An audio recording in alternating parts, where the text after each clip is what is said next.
नमस्कार साथियों, कैसे हैं। आशा करता हूं कि आप सभी स्वस्थ होंगे, तंदुरुस्त होंगे। भगवान की कृपा से आप सभी का हर एक मनोकामना पूर्ण हो। तो बिना देर के क्लास करते स्टार्ट। तो आज के क्लास में आपको सीखने के लिए मिलेगा प्रश्नावली 1.2।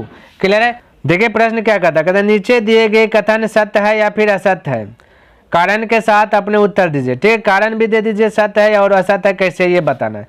कोई दिक्कत नहीं, देखिए बिल्कुल इजली प्रकार से आपको समझ में आ जाएगा। क्लियर है। देखिए पहला प्रश्न कहता है प्रत्येक अपरिमेय संख्या एक वास्तविक संख्या होती है, बताओ। तो पहले अपरिमेय संख्या जानना चाहिए आपको और वास्तविक संख्या जानना चाहिए। अपरिमेय संख्या उसे कहते हैं जिसे p/q के रूप में, जिसे p/q के रूप में नहीं लिख सकते। ठीक है।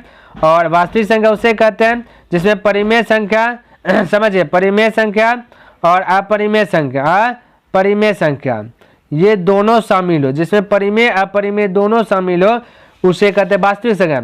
आपसे पूछा जितना अपरिमेय संख्या सब वास्तविक संख्या होगा, बिल्कुल होगा मेरे भाई, क्योंकि वास्तविक संख्या हम भी अपरिमेय बोल रहे हैं। तो जितना भी अपरिमेय संख्या होगा सभी क्या है, आपका वास्तविक संख्या भी है।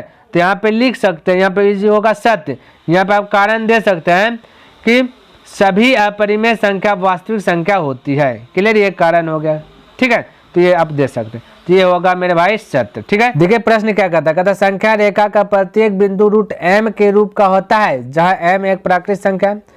तो मेरे भाई देखिए कंडीशन दिया गया कि m क्या है, प्राकृत संख्या, समझिए। लेकिन बोला संख्या रेखा का प्रत्येक बिंदु रूट m। तो यहाँ देखिए ये हुआ रेखा, ये हुआ संख्या रेखा, बोलिए ये x जैसा, ये x है। उसी प्रकार से इधर भी घिस सकते हैं, तो y, इधर नीचे y डेज, और इस साइड आएंगे तो -1 हो जाएगा, -2 हो जाएगा, वो पास जाएंगे तो 1 हो जाएगा, ऊपर में 2, उसी प्रकार से ऊपर में हो जाएगा 1, ऊपर में 2, नीचे में -1 -2, यानी ये हो जाएगा केंद्र। तो मेरे भाई जब केंद्र से ये पार आए तो प्लस में गए, और ये पार गए तो माइनस में आए, ऊपर गए तो प्लस में आए, नीचे आए तो माइनस में आए। आपसे बोला प्रत्येक बिंदु रूट m के रूप का आता है जहाँ प्राकृत संख्या, संख्या क्या प्राकृत संख्या। अब प्राकृत संख्या भाई 1 2 3 4 यानी डॉट डॉट डॉट गिनती गिनने वाली संख्या प्राकृत संख्या होता है।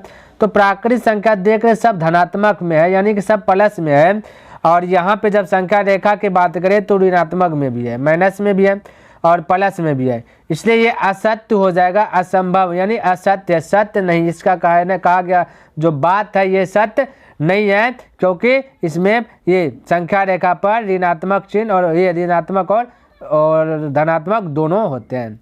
तो आप बोल सकते हैं कि संख्या रेखा पर ऋणात्मक और धनात्मक दोनों होते हैं, इसलिए यह क्या है, असत्य है। क्लियर है। चलिए अगला प्रश्न देखिए क्या कहता है, कहता प्रत्येक वास्तविक संख्या एक अपरिमेय संख्या होती है। तो प्रत्येक वास्तविक संख्या अपरिमेय संख्या होगा, बताइए। ये वास्तविक संख्या परिमेय संख्या जितना भी है ना, पर जितना परिमेय संख्या जितना है वो सब वास्तविक है। तो प्रत्येक वास्तविक संख्या का अपरिमेय संख्या, और जितना अपरिमेय संख्या है ना ये भी वास्तविक संख्या है। लेकिन जो वास्तविक संख्या है तो वो क्या अपरिमेय संख्या तो है, लेकिन परिमेय संख्या भी तो है वास्तविक संख्या। यहाँ बोला जितना वास्तविक संख्या सब अपरिमेय संख्या, बिल्कुल ये गलत, क्योंकि वास्तविक संख्या में परिमेय संख्या भी आता है। ये 2/3 भी वास्तविक संख्या है, लेकिन 2/3 अपरिमेय संख्या नहीं है, इसलिए ये असत्य हो जाएगा। क्लियर है। चलिए नेक्स्ट क्वेश्चन देखते क्या कहता है। तो पेज नंबर चलिए 2। तो यहाँ पे देखिए ये भाई निकल जा, हम देखिए प्रश्न क्या कहता है, कहता क्या सभी धनात्मक पूर्णांकों के वर्गमूल अपरिमेय होते हैं। कहता जितना धनात्मक पूर्णांक है उस सभी का वर्गमूल अपरिमेय संख्या होगा। ये भाई नहीं होगा, असत्य नहीं। देखिए लिख दिए ना, क्योंकि √9 बाहर आ जाएगा। √1 प्रत्येक धनात्मक पूर्णांक, √1 धनात्मक पूर्णांक है, इसका बाहर आ गया। तो ये बोला अपरिमेय संख्या है, होते हैं। तो देखिए तो परिमेय संख्या 1 हो गया। √2 भले अपरिमेय है और इसका बाहर भी ना आएगा, लेकिन सभ्य थोड़े ना होगा, एक का एक बार आएगा तो परिमेय होगा, इसलिए ये नहीं होगा, असत्य है। ठीक है। चलिए देखिए प्रश्न क्या कहता है, कहता दिखाइए कि संख्या रेखा पर √5 को किस प्रकार से निरूपित किया जा सकता है। तो कोई दिक्कत नहीं, घबराना नहीं। सबसे पहले देखिए √5 है ना, कोई दिक्कत नहीं। तो सबसे पहले आपको क्या करना है, माना कि मान लेना है कि O से A दूर है, कितना 2 इकाई है। अब देखिए हमने यहाँ पे माना, यहाँ पे देखिए फिगर आपको दिखाने का प्रयास कर रहा हूँ। देखिए हमने बोला O से A, यानी इसे O से A आपको क्या करना है, 2 सेंटीमीटर के एक जो है कि लकीर खींच लेना है यहाँ से यहाँ तक। ठीक है। बाकी बार A पर आपको क्या कर देना है, 90 डिग्री का एंगल बना देना, वो भी ए से बी, यानी इसका जो नाम दीजिएगा ए से बी, वो आपको 1 इकाई लेना है, यानी 1 यूनिट ले लेना, ठीक है। जैसा कि आप देख रहे हैं 1 इकाई हमने यहाँ पे क्या क्या 1 यूनिट इसका लिया, ए से बी तक की जो हाइट जाएंगे तो 1 होगा।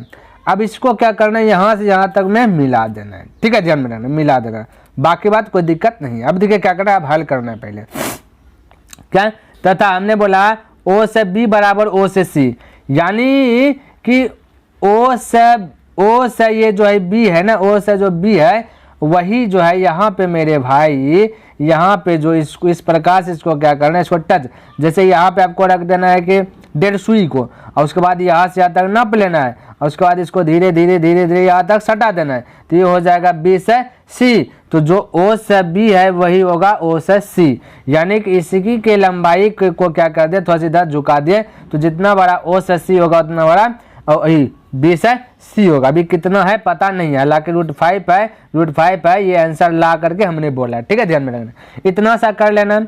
अब क्या करना है, पाइथागोरस प्रमेय का यूज करना है। ये क्यों करते हैं, क्योंकि जब जब यहाँ पे 90 डिग्री एंगल बना है, तो जब जब 90 डिग्री एंगल बनेगा तब तब पाइथागोरस प्रमेय का यूज करके ही ज्ञात करना है। तो पाइथागोरस प्रमेय कहता है कर्ण स्क्वायर बराबर लंब स्क्वायर प्लस आधार स्क्वायर। तो कर्ण यहाँ पे दिखे, ये हो गया कर्ण, ये क्या हो गया मेरे भाई, कर्ण हो गया, ये वाला जो देख रही है कर्ण है आपका, ठीक है। अब बाकी वाला ये वाला आपका लंब है, और ये नीचे वाला क्या है, आधार है। तो हमने लिखा कर्ण स्क्वायर बराबर लंब स्क्वायर प्लस आधार स्क्वायर, फॉर्मूला याद रख लीजिए। कर्ण आपका हो गया ओ से बी, लंब हो गया ए से बी, और आधार हो गया ओ से ए। तो यहाँ पे लिखे ओ से बी, ए से बी और ए से ओ स्क्वायर, ठीक है, ध्यान में रखना ये फॉर्मूला। तो ओ से बी स्क्वायर, तो ओ से बी क्योंकि हमें ये ज्ञात करना है, ठीक है।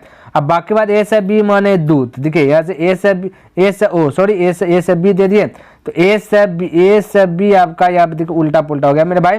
तो यहाँ पे ए से बी आपका 1 है, तो ए से बी कहाँ पे, ये देखिए ये ओ है ना मेरे भाई, ये क्या है ओ है, तो ए से ओ होगा 2, यानी कि ये होगा ये वाला पार्ट में आप सीधा कर लेना, और इसको ये होगा यहाँ पे, ठीक है, ध्यान में रखना, आपको सीधा कर लेना है ना। तो अब स्क्वायर के 2 का स्क्वायर के, क्योंकि ये पे स्क्वायर है तो 2 का स्क्वायर के तो 4, 1 का स्क्वायर के तो 1 है ना। तो मेरे भाई पहले लंब स्क्वायर, लंब आपको देना का 1 देना है, ध्यान में रखना, लंब क्या देना है, ए से बी यहाँ पे लिखे, यहाँ पे खाली गलत है, कोई दिक्कत आपको सही करना, यहाँ पे 1 दे देना, यहाँ पे ऐसा इसके स्थान पर 2 देना, आपका सही हो जाएगा, आधार 2 है, ठीक है। तो 2 का स्क्वायर कीजिएगा तो वो होगा 4, 1 का स्क्वायर किए तो 1 होगा, 4 1 को दोनों को ऐड कर लिया कितना 5, स्क्वायर है पट्टी है, पट्टी जाएगा तो रूट हो जाएगा, जैसा का आप यहाँ देख सकते हैं, जैसा कि आप यहाँ देख सकते हैं कि स्क्वायर से जैसे पट्टे आते हैं रूट में आ गया, तो ओ से बी कितना हो गया √5, और ये ओ से बी देखिए मेरे भाई, ये देखिए दिखाते एक बार, ये देखिए ये देखिए दिखाते थोड़ा सा दिखे, तो ओ से बी कितना हो गया √5, ओ से बी हो गया ओ से बी हो गया √5, और ये जो ओ से बी √5 है, और ये जो है ना आपका ओ से बी बराबर ओ से सी है √5, जैसे हम यहाँ पे देखें ओ से बी भी √5 है, ओ से सी भी क्या का √5 ही है, इसलिए ये हो गया कि आंसर में क्या लिखा आता है √5 सी बिंदु पर निरूपित है, यानी ये जो √5 है ना ये यहाँ सी बिंदु पर भी निरूपित होगा। तो सवाल यही कह रहा था कि दिखाइए कि किसी रेखा पर √5 को किस प्रकार निरूपित किया जाता है। तो कोई भी रेखा है तो हमने मान लिया कि OB, ये OB रेखा है, OB है जितना बड़ा है उतना भी AC है, तो ये √5 है, यानी OB भी √5 है, OC भी √5 है, तो इसे ही हमने क्या क्या पे सिद्ध करके दिखा दिया, जैसा कि OB भी √5 है तो OB √5 पे होगा, OB के बराबर OC है तो OC भी √5 पे होगा, तो ये इस प्रकार से लिख दे, ठीक है। तो चलिए आगे प्रश्न देखते हैं क्या कहता है। देखिए ये वाला प्रश्न देखिए बहुत इंपॉर्टेंट आपके लिए, कहता क्या पढ़ लेते, कहता कक्षा के लिए क्रियाकलाप यानी वर्गमूल सर्पित की रचना करें, ये रचना करना है। कागज की एक बड़ी शीट लीजिए और नीचे दी गई विधि से वर्गमूल सर्पिल की रचना कीजिए। सबसे पहले बिंदु O लीजिए, कहता O लीजिए और एक लंबाई का रेखाखंड लीजिए, OP खींचिए, कहता OP खींचिए और एकल लंबाई OP1 पर लंब रेखाखंड P1 P2 खींचिए। फिर जैसा कि आकृति में बोला देख सकते हैं, तो यहाँ पर आकृति दिखाते हैं, ये वाला आपका आकृति, ठीक है, ध्यान में रखना। तो बोला का आकृति देख सकते हैं, ये खींचा है, ठीक है। आगे देखना क्या कहता है, कहता इसी प्रकार की जारी रखते हुए OP N में एक घटाते जाना है ना, और बाकी बात इस प्रकार से बिंदु तैयार होगा P1 P2 P3 P4 ये डॉट डॉट डॉट जाते रहेगा, ठीक है। तो और उन्हें मिलाकर √2 √3 √4 और √5 √6 इस प्रकार से दर्शाइए। तो ये दिया गया आपको, देखिए यहाँ पे हमने क्या क्या बनाया, ध्यान में रखना, बनाने का प्रयास किया। ये फिगर को थोड़ा सा छोटा करते हैं ताकि जो है कि आपको भी अच्छी प्रकार से लर्न हो जाए। समझिए यहाँ पे सबसे पहले आपको क्या करना है, यहाँ पे एक लकीर खींचना है 1 सेंटीमीटर का, ठीक है। उसके बाद यहाँ पे 90 डिग्री का एंगल बना लेना। क्या बना लेना? 90 डिग्री का एंगल बना लेना, कोण बना लेना, आप लोग जानते होंगे, ठीक है। तो अब देखना क्या करना है, तो ये हो गया 1 सेंटीमीटर, ये भी हो गया 1 सेंटीमीटर। अब क्या करना है ये पाइथागोरस प्रमेय का यूज आपको नहीं करना, ठीक है, डायरेक्ट बोलना है। ये एक मिलकर कहता है 2 और इसको रूट टोपी पहना देना है, यानी एक ये एक और ये एक मिलकर कहता है 2 को पहना देना टोपी, तो हो जाएगा √2। और आपको क्या करना है, बिंदास होकर के इसको इस प्रकार से मिला देना है, ठीक है। 1 सेंटीमीटर खींचे और ये खींच दिया और ये दोनों को आपस में टच कर देना। अब क्या करना है, यहाँ पे जो एक बिंदा बना, ठीक है, तो यहाँ पे बिंदा बना, यहाँ पे 90 डिग्री का एंगल बनाएगा, तो इस प्रकार से बनाया। बोलिए कैसे बनाया? तो चांद जो आपके पास इस प्रकार से जो दिखेगा, चांद दिखेगा, है ना, दिखेगा चांद, ये वाला जो लकीर है आपको इस पे टिका देना है, ठीक है। और यहाँ पे जो 90 डिग्री जहाँ भी आएगा उसको जो है कि तीर लगा देने की, ये लकीर ये चांद को इस दिखे, यही चांद को हम ऐसे टिका देते हैं, समझिए, इस प्रकार से हम क्या करते हैं, टिका देते हैं, ठीक है। और टिका देते तो ये वाला 90 डिग्री यहाँ आपका रहता है सपोर्ट है। तो ये चांद का ये लकीर, इस लकीर का पोजीशन आपको छोड़ना नहीं है और 90 डिग्री का एंगल बनाते जाना। अब बाकी बात फिर 1 सेंटीमीटर का ये 2 है, जिसको 3, उसी प्रकार से आपको यहाँ भी करना है, यहाँ पे भी 90 डिग्री का एंगल बनाना है। तो यहाँ पे भी वैसे करना है, आपको चाप को इस सभी के बीच में रखना है, जैसा कि थोड़ा सा और हम इधर नीचे सर्किल करते हैं। यहाँ पे आपको यहाँ पे रख देना है, चाप 90 डिग्री एंगल बनाना है। तो चाप इस प्रकार से आपका जाएगा और इस प्रकार से चाप रहेगा, है ना। तो 90 डिग्री आप बीच में रहेगा, तो इसका 1 सेंटीमीटर घिस देना। यहाँ पे आपको इस प्रकार से 90 डिग्री लिखा रहेगा ना, तो मान लेते यहाँ आया, तो आपको 1 सेंटीमीटर का लेना, तो यहाँ से यहीं तक खींचेगा, है ना। उसे करते करते 4 5 6 पूरा गोल हो जाएगा, ठीक है। तो और आपका जो है कि अच्छी प्रकार से लड़ना, ऐसा नहीं ढेरी बनाइए, बस आप जांच लीजिए टोटल आपका इसी प्रकार से बन जाए। 2-3 को बनाइएगा तो कोई दिक्कत नहीं है, ठीक है।